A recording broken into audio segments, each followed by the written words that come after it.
का basically meaning यही है कि it's a type of multiplication जिसमें हमारा जो मल्टीप्लिकेशन होता है, हाँ, वो पॉजिटिव इंटीग्रल में होना चाहिए पहली बात तो। दूसरा, उसका जो रिडक्शन होता है, रिड्यूस करते हैं उसको वन बाय वन।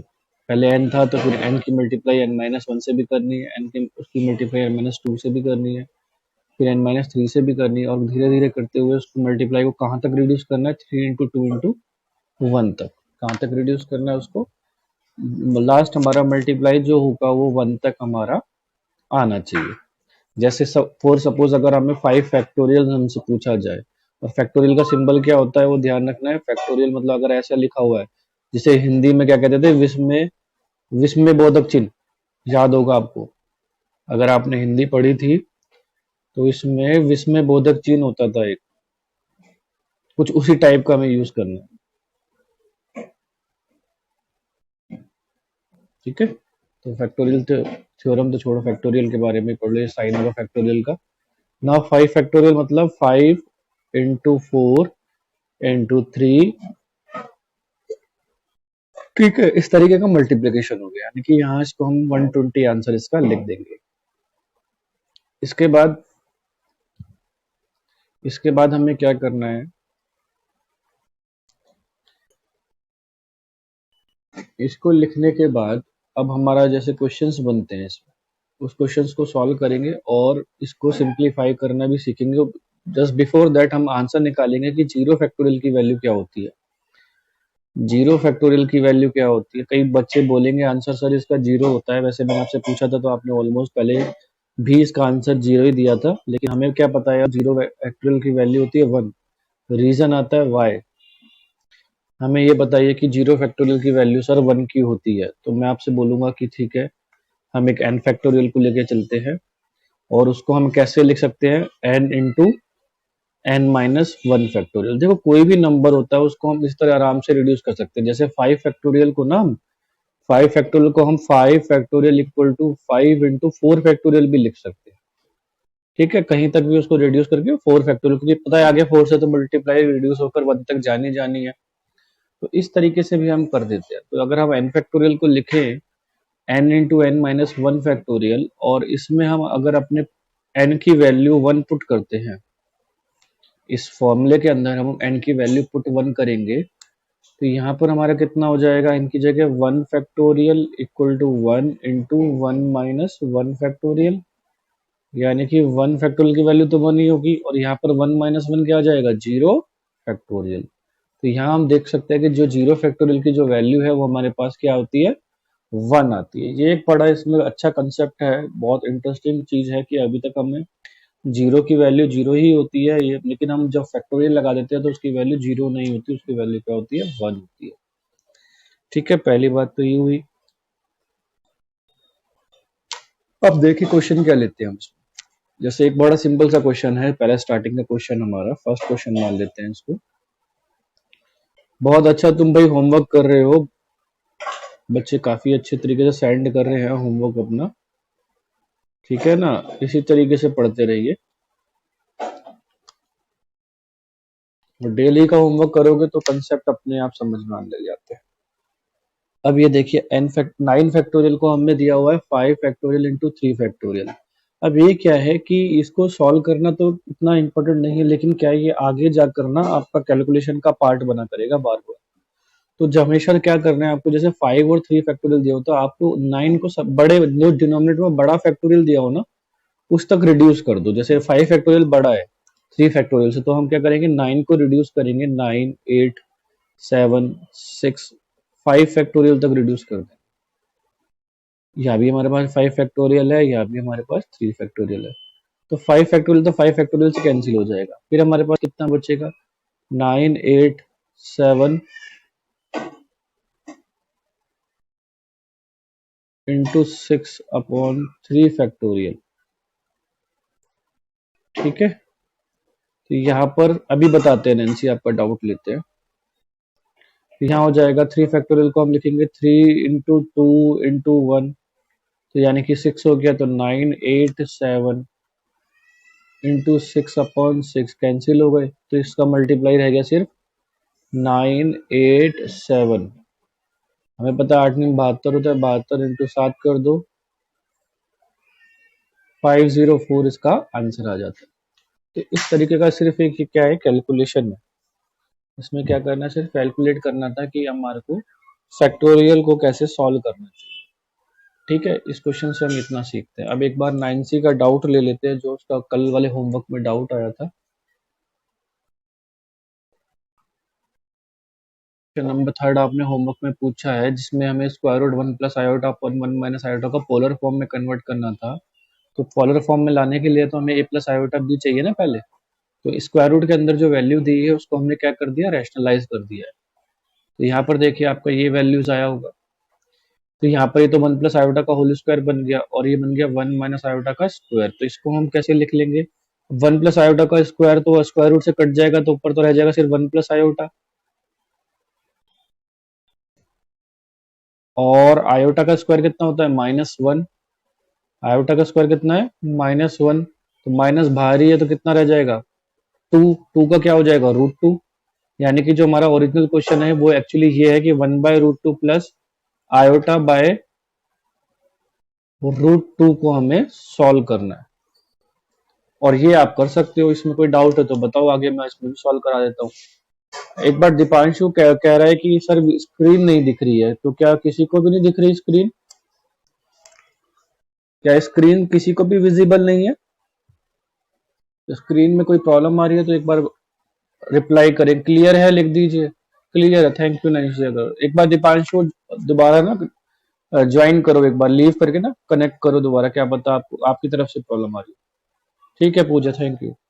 तो ये जो मैं आपको क्वेश्चन बता रहा था ना, जो आपने भी डाउट पूछा था नैन्सी, तो इस तरीके से हम इसको यहाँ तक तो हम सॉल्व कर ही लेंगे, और इसके बाद मैंने आपको बता ही रखा है कि इसको पोलर फॉर्म में कैसे कन्वर्ट करना है, तो वो आपका अपना टास्क बनता है। इसको अगर फिर भी आगे तो कहीं दिक्कत आए तो आप दोबारा पूछ सकते हैं, ठीक है।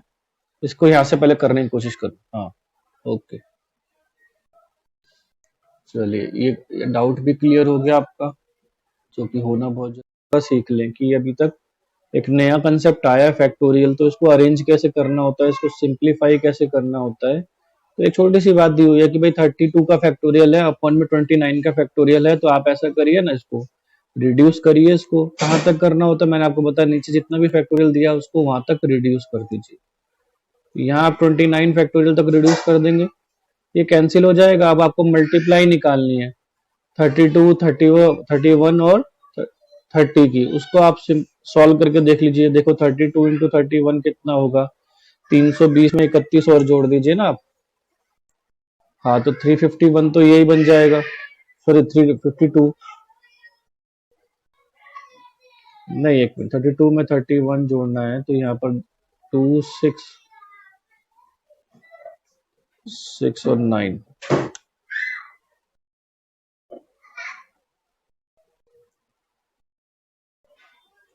992 आ जाएगा आपका है। 992 को आप 30 से मल्टीप्लाई कर दीजिए, तो देखो 6 फिर 27 का 2 आगे चला जाएगा, 7 यहाँ आ जाएगा, 27 29 और पीछे आ जाएगी 0, तो 29760 समथिंग आ जाएगा।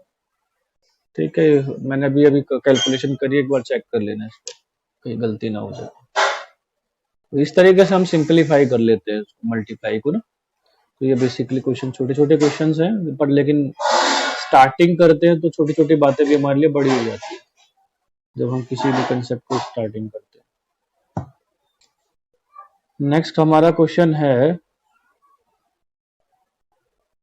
कि अगर हमें प्रूफ करना है, यहाँ पे एक तरीके से कि प्रूव करना है, prove that the LCM of 6 factorial, 7 factorial और 8 फैक्टोरियल का जो LCM आना चाहिए वो हमारा 8 फैक्टोरियल होता है। ये हमें प्रूव करके दिखा, ठीक है ना। क्वेश्चन हमारा क्या बनता है नेक्स्ट, कि जो आप एलसीएम अगर आप कभी 6 फैक्टोरियल, 7 फैक्टोरियल, 8 फैक्टोरियल का निकालते हैं तो वो आपका 8 फैक्टोरियल बने। तो देखिए कैसे करते हैं हम इसमें। तो एलसीएम के लिए हम क्या लिखेंगे, इसमें पहले लिखेंगे भाई एलसीएम 6 फैक्टोरियल अब 7 फैक्टोरियल को कैसे लिखेंगे हम? 7 फैक्टोरियल को लिखेंगे हम 7 इंटू 6 फैक्टोरियल। फिर क्या लिखेंगे? 8 फैक्टोरियल का लिखेंगे 8 इंटू 7 इंटू 6 फैक्टोरियल। ठीक है ना? इसका मतलब क्या है, 6 फैक्टोरियल तो बाहर आ सकता है, कॉमन हो सकता है, तो अब हमें एलसीएम किसका निकालना चाहिए? अब हमारा जो अंदर टर्म बचा है 17 और 56, ये निकालना पड़ेगा एलसीएम। ठीक है, तो अब हम क्या करेंगे, यानी कि हमें मल्टीप्लाई किसको करना होगा एलसीएम में? 7 और 56 में एलसीएम क्या बनेगा? 56 बनेगा। तो 6 फैक्टोरियल इंटू 56 आ गया हमारे पास। और 6 फैक्टोरियल और 56 को आप कैसे लिखोगे? 6 फैक्टोरियल इंटू 7 इंटू 8। ये कितना हो गया आपके पास? 8 फैक्टोरियल हो गया। तो इस तरीके से आप इसको प्रूव कर सकते हो कि हमेशा जब भी आपका एलसीएम अगर आपको इस तरीके से निकालना है, टर्म दी हुई है भाई 6 7 8 फैक्टोरियल है दिए हुए हैं, या 8 9 10 दिए हुए हैं, या 3 4 5 दिए हुए हैं, तो हमेशा बड़ा वाला जो नंबर होगा वो आपका क्या बनेगा? एलसीएम बन जाएगा। और कैसे बनेगा आप देख सकते हैं इसमें कि हमें जो एलसीएम फाइंड करना था 6 7 फैक्टोरियल और 8 फैक्टोरियल का, तो हमने 7 फैक्टोरियल को कैसे लिखा है? 7 इंटू 6 फैक्टोरियल। फिर 8 फैक्टोरियल को हमने कैसे लिखा है? 8 इंटू 7 इंटू 6 फैक्टोरियल। फिर हमने इसको क्या करा है कि भाई 6 फैक्टोरियल को बाहर ले गए कॉमन, क्योंकि एलसीएम में तो कॉमन बाहर जाएगा। फिर बचा आपके पास 1 7 फिर अब ये नंबर्स आ गए, नंबर्स में तो पता ही है एलसीएम क्या बनेगा? 56 बनेगा। और उसकी गुणा हमने कर दी 6 फैक्टोरियल से, तो हमारा आंसर आ गया 8 फैक्टोरियल। क्लियर है भाई ये क्वेश्चन आपको? तो आप कभी कभार जैसे हम एमसीक्यू क्वेश्चन बना सकते हैं इसमें। हाँ, एमसीक्यू क्वेश्चन बन सकता है कि भाई एक 1 मार्क में ही आपको क्वेश्चन दे सकते हैं कि इस तरीके से आप इसका एलसीएम फाइंड करके बता दीजिए। जिस बच्चे को ये कंसेप्ट पता होगा वो फटाफट निकाल देगा, और जिसको नहीं पता होगा वो बहुत टाइम लगाने वाला है। ठीक है ना?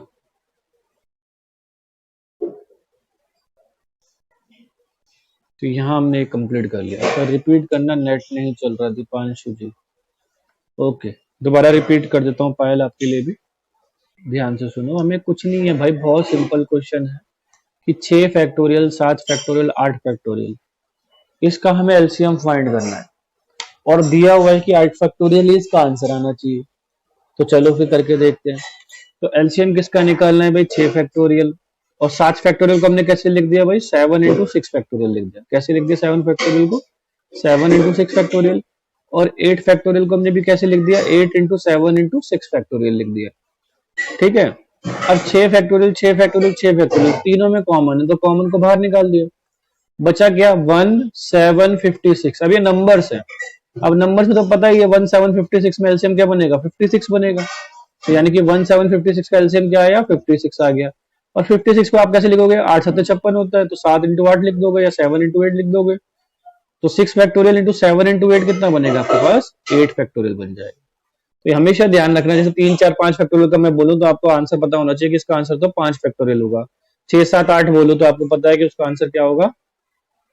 उसका आंसर आपका 8 फैक्टोरियल आएगा। तो इस तरीके से आप फटाफट आंसर निकाल सकते हैं। ठीक है ना? नेक्स्ट क्वेश्चन देखते हैं कि हमें प्रूव करना है, we need to prove that कि 1/10 factorial plus 1/11 factorial plus 1/12 factorial को हमें 145/12 फैक्टोरियल शो करके दिखाना है। ठीक है, ये हमें प्रूफ करना है कि जो हमारा लेफ्ट हैंड साइड है, इनको जो हम सॉल्व करेंगे तो हमारा जो इक्वल टू में जो आंसर आ रहा है 145/12 फैक्टोरियल, वो हमारा आंसर आना चाहिए। तो देखो किस तरह ट्राई करते हैं इसको। आप क्या करना है इसमें, जब आप लेंगे तो लेफ्ट हैंड साइड को लेंगे, आप भी एक पेन कॉपी लेकर साथ में कर सकते हैं। आप भी खुद करोगे तो बहुत इंटरेस्ट क्रिएट होगा आपको। कोई ऐसा नहीं है कि मैं ही कर सकता हूँ इसको, आप नहीं कर सकते हैं, आप भी ट्राई करिए। तो इसको 11 फैक्टोरियल को हमने लिख दिया 11 इंटू 10 फैक्टोरियल, और यहाँ 12 फैक्टोरियल को लिख दिया 12 11 और 10 फैक्टोरियल। ठीक है, अब देखो इसमें हमारा 1/10 फैक्टोरियल तो कॉमन ही है, तो कॉमन ले लो भाई, जो कॉमन है, तो उसमें क्यों इतना झगड़ा करना। नीचे क्या बचा है? 1 प्लस 1/11 प्लस 1/12, 1/12 इंटू 11। ठीक है, तो यहाँ तो हमारा आ गया 10 फैक्टोरियल, तो कॉमन था ही 1/10। अब यहाँ हमने जो मल्टीप्लाई में क्या ले लिया, 12 इंटू 11 ले लिया, ये हमारा एलसीएम बन गया। तो यहाँ 12 गुणा 11 हो जाएगा हमारा, कितना हो जाएगा 132, 132। यहाँ 11 के साथ कितना आ जाएगा, 12 आ जाएगा, और यहाँ हमारा 1 आ जाएगा। एलसीएम हमारा क्या आएगा, 12 इंटू 11 आएगा। तो देख लो आपको क्या बना, ऊपर तो 145 आ गया आपका जो चाहिए था, नीचे आया है 12 इंटू 11 इंटू 10 फैक्टोरियल, तो वो बन जाएगा आपका नीचे 12 फैक्टोरियल। तो ये आपका आंसर कंप्लीट हो जाएगा। ठीक है, तो इस तरीके से आप इस क्वेश्चन को सॉल्व कर सकते हैं। ठीक है ना, तो ये हमारा क्वेश्चंस कुछ इस टाइप के हैं जिसमें हमें फैक्टोरियल को सॉल्व करना सीखना है ना। हमारे करोगे, देखो 1/6 फैक्टोरियल लिखोगे इसको, यहाँ भी आप क्या लिखोगे इस क्वेश्चन में, नेक्स्ट यहाँ देखिए 7 को क्या लिख दोगे, 7 फैक्टोरियल को 7 इंटू 6 फैक्टोरियल, और यहाँ पर लिख दोगे आप इसको 8 फैक्टोरियल को 8 इंटू 7 इंटू 6 फैक्टोरियल, इतना लिख दोगे आप, है ना भाई। ये क्वेश्चन जो दिया हुआ है जिसमें आपको x की फाइंड वैल्यू करनी है, तो इतना तो आप लिखोगे ही लिखोगे।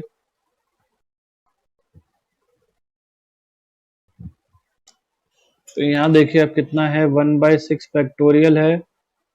यहाँ तो आप एलसीएम ले लीजिए 7 इंटू 6 फैक्टोरियल का, कितना आ जाएगा 7 और प्लस में 1 आ जाएगा, और यहाँ हो जाएगा x 8 इंटू 7 इंटू 6 फैक्टोरियल।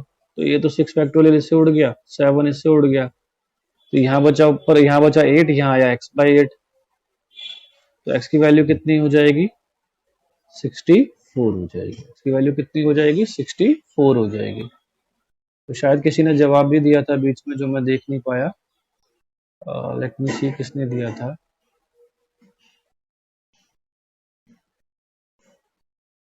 अच्छा, किसी ने तो कहा था दीपांशु, यस। तो यहाँ पर x की जो वैल्यू होगी वो 64 आएगी। तो इस तरीके से हम इसको सिंपलीफाई कर लेते हैं और x की वैल्यू को, इतना फैक्टोरियल को सॉल्व करना सीखेंगे। आज हमें इससे ज्यादा कुछ करना भी नहीं है, आज हम सिर्फ वही क्वेश्चन करेंगे जिसमें हमें फैक्टोरियल को ओपन करना और how to simplify the questions related to factorial, यही हमें करना है बस। ठीक है ना।